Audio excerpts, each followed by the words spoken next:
Hi, everybody. Today we're going to be reading J.D. Salinger's A Perfect Day for Bananafish.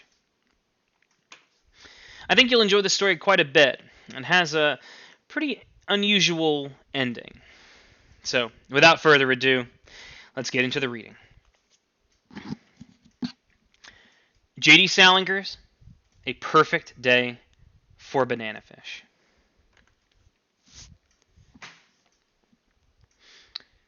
There were 97 New York advertising men in the hotel. And the way they were monopolizing the long-distance lines, the girl in 507 had to wait from noon till almost 2:30 to get her call through. She used the time, though. She read an article in a women's pocket-sized magazine called Sex is Fun or Hell. She washed her comb and brush. She took the spot out of the skirt of her beige suit. She moved the button on her sax blouse. She tweezed out 2 freshly surfaced hairs in her mole. When the operator finally rang her room, she was sitting on the window seat and had almost finished putting lacquer in the nails of her left hand. She was a girl who for a ringing phone dropped exactly nothing, and she looked as if her phone had been ringing continually ever since she had reached puberty. With her little lacquer brush while the phone was ringing, she went over the nail of her little finger, accentuating the line of the moon. She then replaced the cap on the bottle of lacquer, and standing up, passed her left, the wet hand, back and forth, through the air. With her dry hand she picked up a congested ashtray from the window seat, and carried it with her over to the right table, on which the phone stood. She sat down on one of the made-up twin beds, and it was the 5th or 6th ring where she finally picked up the phone. "Hello," she said, keeping the fingers of her left hand outstretched and away from her white silk dressing gown, which was all that she was wearing except for mules. Her rings were in the bathroom. "I have your call to New York now, Mrs. Glass," the operator said.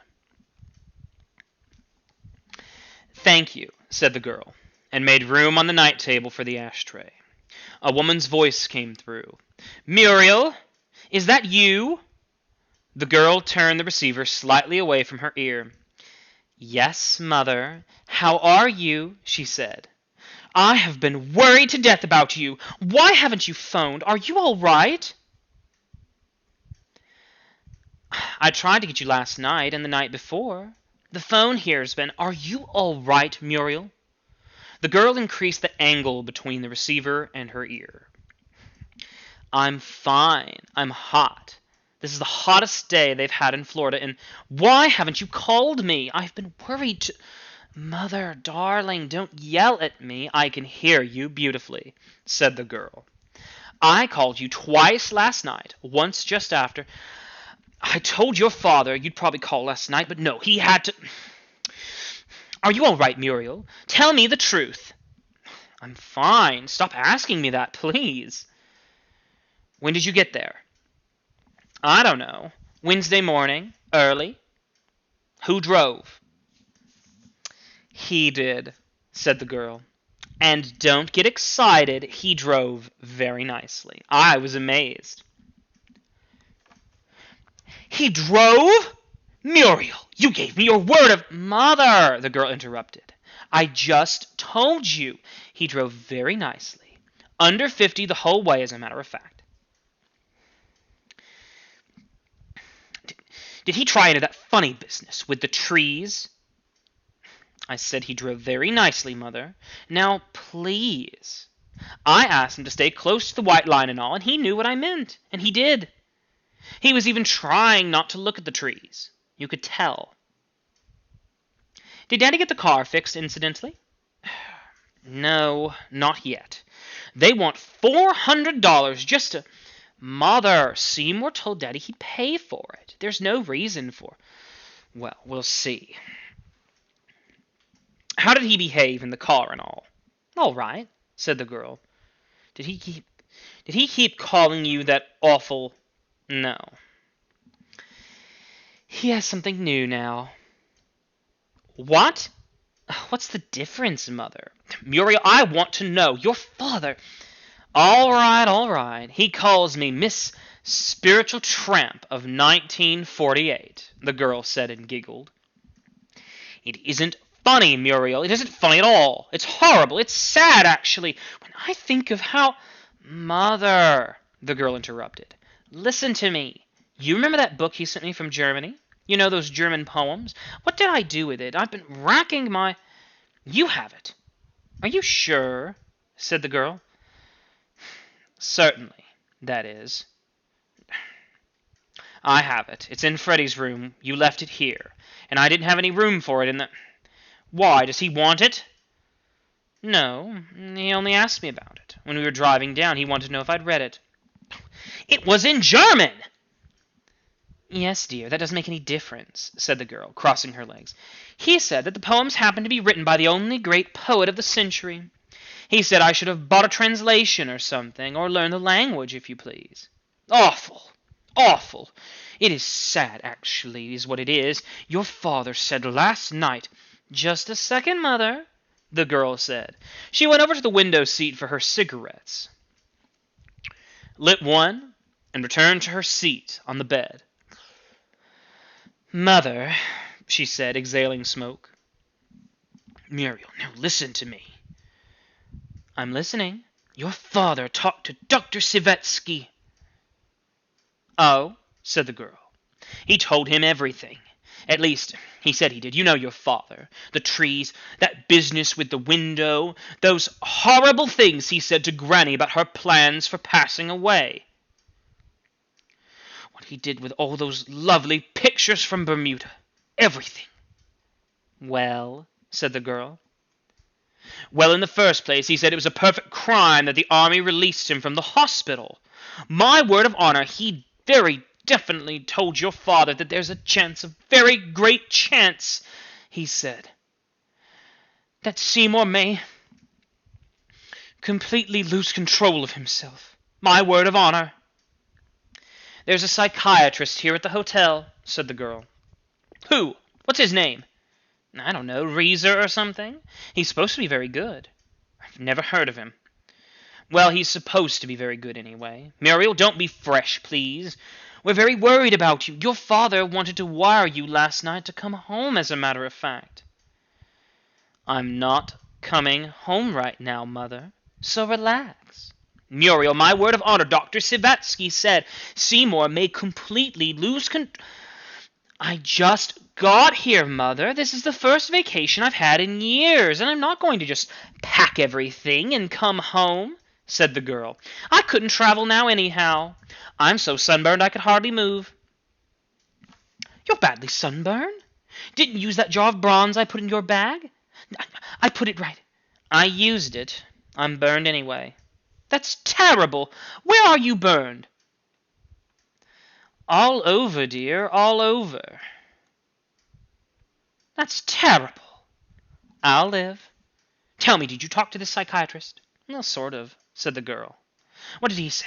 Where was Seymour when you talked to him? In the ocean room, playing the piano. He's played the piano both nights we've been here. Well, what did he say? No, nothing much. He spoke to me first. I was sitting next to him at bingo last night, and he asked me if that wasn't my husband playing the piano on the other room, and I said yes, it was, and he asked me if Seymour's been sick or something. So I said, why did he ask that? I don't know, Mother. I guess it's because he's so pale and all, said the girl. Anyway, after bingo, he and his wife asked me if I wouldn't like to join them for a drink, so I did. His wife was horrible. You remember that awful dinner dress that we saw in Bonwit's window? The one you said you'd have to have a very tiny, the green? She had it on. Ugh. And all hips. Ugh. She kept asking me if Seymour was related to that Suzanne Glass that has a place on Madison Avenue, the millinery. What did he say, though, the doctor? Oh, well, nothing much, really. I mean, we were in the bar and all, and it was terribly noisy. Yes, but did you tell him what he tried to do with Granny's chair? No, Mother. I didn't go into details very much, said the girl. I'll probably get a chance to talk to him again. He's in the barn all day long. Did he say... Did he say there was a chance that he might get you... you know... funny or anything? Or do something to you? Not exactly, said the girl. He had to have more facts, Mother. They have to know about your childhood and all that stuff. I told you we could hardly talk. It was so noisy in there. Well, how's your blue coat? It's all right. I had some of the padding taken out. How are the clothes this year? Terrible. But out of this world. You see sequins and everything, said the girl. How's your room? It's all right. It's just all right, though. We couldn't get the room we had before the war, said the girl. The people are awful this year. You should see what sits next to us in the dining room at the next table. They look as if they drove around in a truck. Well, it's been that way all over. How's your ballerina? It's too long. I told you it was too long. Muriel, I'm going to ask you one more time. Are you really all right? Yes, Mother, said the girl, for the 90th time. And you don't want to come home? No, Mother. Your father said last night that he'd be more than willing to pay for it if you'd go away someplace by yourself and think things over. You could take a lovely cruise. We both thought... No thanks, said the girl, and uncrossed her legs. Mother, this call is costing a fortune. When I think of how you waited for that boy all through the war. I mean, when you think of all those crazy little wives who... Mother, said the girl, we'd better hang up. Seymour may come in at any minute. Where is he? On the beach. On the beach? By himself? Does he behave himself on the beach? Mother, said the girl, you talk about him as if he was a raving maniac. I said nothing of the kind, Muriel. Well, you sound that way. I mean, all he does is lie there. He won't take his bathrobe off. He won't take his bathrobe off? Why not? I don't know, because he's so pale. My goodness, he needs the sun. Can't you make him? You know, Seymour, said the girl, and crossed her legs again. He doesn't want a lot of fools looking at his tattoo. He doesn't have a tattoo! Did he get one in the army? Oh, no, Mother, no, dear, said the girl, and stood up. Listen, I'll call you tomorrow, maybe. Muriel, now listen to me. Yes, Mother, said the girl, putting her weight on her right leg. Call me the instant he does or says anything at all funny. You know what I mean. Do you hear me? Mother, I am not afraid of Seymour. Muriel, I want you to promise me. All right, I promise. Goodbye, Mother, said the girl. My love to Daddy. She hung up. See more glass, said Sybil Carpenter, who was staying at the hotel with her mother. Did you see more glass? Pussycat, stop saying that. It's driving Mommy absolutely crazy. Hold still, please. Mrs. Carpenter was putting suntan oil on Sybil's shoulders and spreading it down over the delicate wing-like blades of her back. Sybil was sitting insecurely on a huge inflated beach ball, facing the ocean. She was wearing a canary yellow two-piece bathing suit, one piece of which she would not actually be needing for another 9 or 10 years. It was just an ordinary silk handkerchief. You could see when you got up close, said the woman in the beach chair beside Mrs. Carpenter's. I wish I knew how she tied it. It was really darling. It sounds darling, Mrs. Carpenter agreed. Sybil, hold still, pussy. Did you see more glass? Said Sybil. Mrs. Carpenter sighed. All right, she said. She replaced the cap on the suntan oil bottle. "Now run and play, pussy. Mommy is going up to the hotel to have a martini with Mrs. Hubble. I'll bring you the olive." Set loose, Sybil immediately ran down to the flat part of the beach and began to walk in the direction of Fisherman's Pavilion, stopping only to sink a foot in a soggy, collapsed castle. She was soon out of the area reserved for the guests of the hotel. She walked about a quarter of a mile and then suddenly broke into an oblique run She broke into an oblique run along the soft part of the beach. She stopped short when she reached a place where a young man was lying on his back. "Are you going in the water, see more glass?" she said. The young man started, his right hand going to the lapels of his terry cloth robe. He turned over on his stomach, letting a sausage towel fall away from his eyes, and he squinted up at Sybil. "Hey." "Hello, Sybil." "Are you going in the water?" "I was waiting for you," said the young man. "What's new?" "What?" said Sybil. "What's new? What's on the program?" "My daddy's coming tomorrow on an airplane," Sybil said, kicking sand. "Not in my face, baby," the young man said, putting his hand on Sybil's ankle.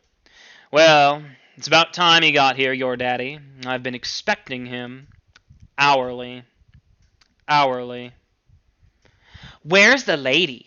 Sybil said. "The lady? The young man brushed some sand out of his thin hair. "That's hard to say, Sybil. She may be in any one of 1,000 places. Maybe at the hairdresser's, having her hair dyed mink. Maybe she's making dolls for poor children in her room." Lying prone now, he made 2 fists, set one on top of the other, and then rested his chin on top of the other one. "Ask me something else, Sybil," he said. "That's a fine bathing suit you have on. If there's one thing I like, it's a blue bathing suit." Sybil stared at him, then looked down at her protruding stomach. "This is a yellow," she said. "This is a yellow." "Is it? Come a little closer." Sybil took a step forward. You're absolutely right. What a fool I am." "Are you going in the water?" Sybil said. "I'm seriously considering it. I'm giving it plenty of thought, Sybil. You'll be glad to know." Sybil prodded the rubber float that the young man sometimes used as a headrest. "It needs air," she said. "You're right. It needs more air than I'm willing to admit." He took away his fist and let his chin rest on the sand. "Sybil," he said, "you're looking fine. It's good to see you. Tell me about yourself." He reached in front of him and took both of Sybil's ankles in his hands. "I'm Capricorn," he said. "What are you?" "Sharon Lipschultz said that you let her sit on the piano seat with you," Sybil said. "Sharon Lipschultz said that?" Sybil nodded vigorously. He let go of her ankles, drew in his hands, and laid the side of his face on his right forearm. "Well," he said, "you know how those things happen, Sybil. I was sitting there playing, and you were nowhere in sight. Sharon Lipschultz just came over and sat right down next to me. I couldn't push her off, could I?" "Yes." No. "I couldn't do that," said the young man. "I'll tell you what I did do, though." "What?" "I pretended she was you." Sybil immediately stooped and began to dig in the sand. "Let's go in the water," she said. "All right," said the young man. "I think I can work it in." "Next time, push her off," Sybil said. "Push who off?" "Sharon Lipschultz."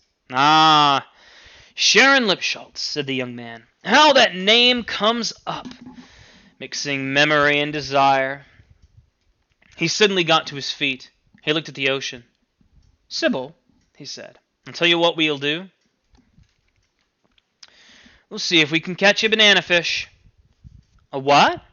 "A bananafish," he said, and undid the belt of his robe. He took off the robe. His shoulders were white and narrow, and his trunks were royal blue. He folded the robe first lengthwise, then in thirds. He unrolled the towel that he had used over his eyes and spread it down on the sand. And then he laid the folded robe on top of it. He bent over, picked up the float, and secured it under his right arm. And then, with his left hand, he took Sybil's hand. The two started to walk down to the ocean. "I imagine you've seen quite a few banana fish in your day," the young man said. Sybil shook her head. "You haven't? Where do you live anyway?" "I don't know," said Sybil. "Sure you know. You must know. Sharon Lipschultz knows where she lives, and she's only 3.5. Sybil stopped walking and yanked her hand away from him. She picked up an ordinary beach shell and looked at it with elaborate interest. She threw it down. "Worley Wood, Connecticut," she said, and resumed walking stomach foremost. "Worley Wood, Connecticut," said the young man. "Is that anywhere near Worley Wood, Connecticut, by any chance?" Sybil looked at him. "That's where I live," she said impatiently. "I live in Worley Wood, Connecticut." She ran a few steps ahead of him, caught up her left foot in her left hand, and hopped 2 or 3 times. "You have no idea how clear that makes everything," the young man said. Sybil released her foot. "Did you read Little Black Sambo?" she said. "It's very funny you ask me that," he said. "It just so happens I finished reading it last night." He reached down and took back Sybil's hand. "What did you think of it?" he asked her. "Did the tigers run all around that tree?" "I thought they'd never stop. I never saw so many tigers." "There were only 6, Sybil said. "Only 6?" said the young man. "Do you call that only?" "Do you like wax?" Sybil asked. "Do I like what?" asked the young man. "Wax." "Very much. Don't you?" Sybil nodded. "Do you like olives?" she asked. "Olives, yes. Olives and wax. I never go any place without 'em." "Do you like Sharon Lipschultz?" Sybil asked. "Yes, I do. Yes, I do," said the young man. "Now, what I like particularly about Sharon Lipschultz is that she never does anything mean to the little dogs in the lobby of that hotel. That little toy bull that belongs to the lady from Canada. For instance, you probably won't believe this, but some little girls like to poke that dog with balloon sticks. Sharon doesn't. She's never mean or unkind. That's why I like her so much." Sybil was silent. "I like to chew candles," she said finally. "Who doesn't?" said the young man, getting his feet wet. "Wow! It's so cold!" He dropped the rubber float on his back. "Now, wait a second, Sybil. We'll get out just a little bit." They waded down till the water was up to Sybil's waist. Then the young man picked her up and laid her down on the stomach on the float. "Don't you ever wear a bathing cap or anything?" he asked. "Don't let go," Sybil ordered. "You hold me now." "Miss Carpenter, please. I know my business," the young man said. "You just keep your eyes open for any bananafish. This is a perfect day for bananafish." "I don't see any," Sybil said. "That's understandable. Their habits are very peculiar." He kept pushing the float. The water was not quite up to his chest. "They lead a very tragic life," he said. "You know what they do, Sybil?" She shook her head. "Well, you see, they swim into a hole where there's lots of bananas. They're very ordinary-looking fish when they swim in. But once they get in, they behave like pigs. Why, I've known some banana fish to swim into a banana hole and eat as many as 78 bananas." He edged the float and its passenger a foot closer to the horizon. "Naturally, after they do that, they're so fat they can't get out of the hole again. They can't fit through the door." "Not too far out," Sybil said. "What happens to them?" "What happens to who?" "The banana fish." "Oh, you mean after they eat so many bananas that they can't get out of the banana hole?" "Yeah," said Sybil. "Well, I hate to tell you, Sybil, but they die." "Why?" asked Sybil. "Well, they get banana fever. It's a terrible disease." "Here comes a wave," Sybil said nervously. "We'll ignore it. We'll snub it," said the young man. Two snobs. He took Sybil's ankles in his hands and pressed down and forward. The float nosed over the top of the wave. The water soaked Sybil's blonde hair, but her scream was full of pleasure. With her hand, when the float was level again, she wiped away a flat, wet band of hair from her eyes and reported, "I just saw one." "Saw what, my love?" "A bananafish." "My God, no!" said the young man. "Did he have any bananas in his mouth?" "Yes," said Sybil. 6. The young man suddenly picked up one of Sybil's wet feet, which were drooping over the end of the float, and kissed the arch. "Hey," said the owner of the foot, turning around. "Hey yourself. We're going in now. You had enough?" "No." "Sorry," he said, and pushed the float towards the shore until Sybil got off it. He carried it the rest of the way. "Goodbye," said Sybil, and ran without regret in the direction of the hotel. The young man put on his robe, closed the lapels tight, and jammed his towel into his pocket. He picked up the slimy, wet, cumbersome float and put it under his arm. He plodded alone through the soft, hot sand towards the hotel. On the sub-main floor of the hotel, which the management directed bathers to use, a woman with a zinc salve on her nose got into the elevator with the young man.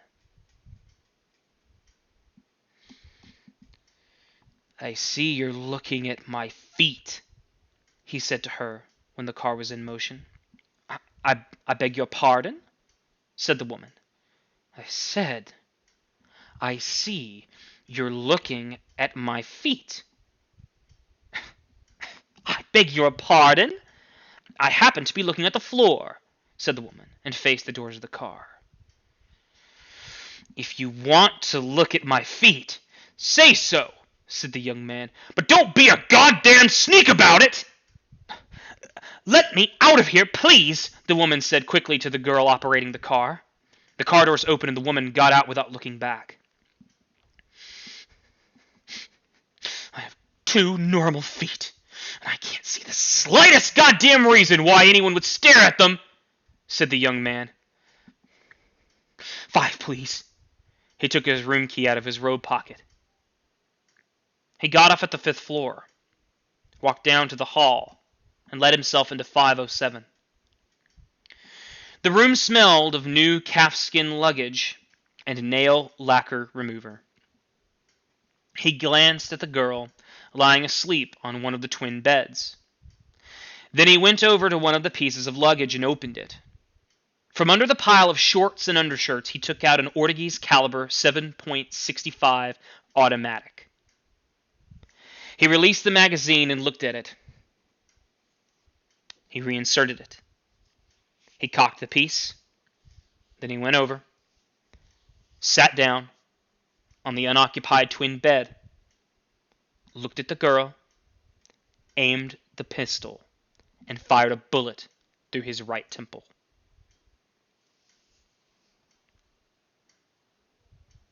And so that concludes A Perfect Day for Bananafish by J.D. Salinger. A few questions to consider as you think about the story we just read. First off, what kind of attitude does Muriel have in the beginning of the story? What is her sort of opinion on Seymour and his condition? Why do you think the mother is so worried? Later in the story, Sybil interacts with Seymour, Sybil the young girl. What is unusual about their interactions? When Seymour describes the story about the banana fish, what do you think he's really referring to? Is he really talking about fish who just eat bananas, or is there something more to that story?